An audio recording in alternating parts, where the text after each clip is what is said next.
Did Jack Palladino and his company work on your case? Yes. Palladino's interesting because he worked for the Clintons and then also worked for, I think specifically for the campaign initially, and then I guess he continued in your era.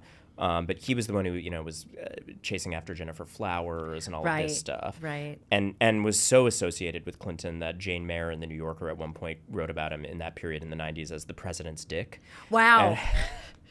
And then Love he was Jane. later hired by Harvey Weinstein to dig up dirt on accusers and journalists working on the story, including me. And I got a hold of a bunch of his internal memos and emails and published them. He always in life avoided my comment requests. And we were kind of in that sense adversaries, because then later he died and his obituaries were all dominated by like, here's all this work he did for bad guys. And I got this crazy call. I hadn't even read about the news of his death.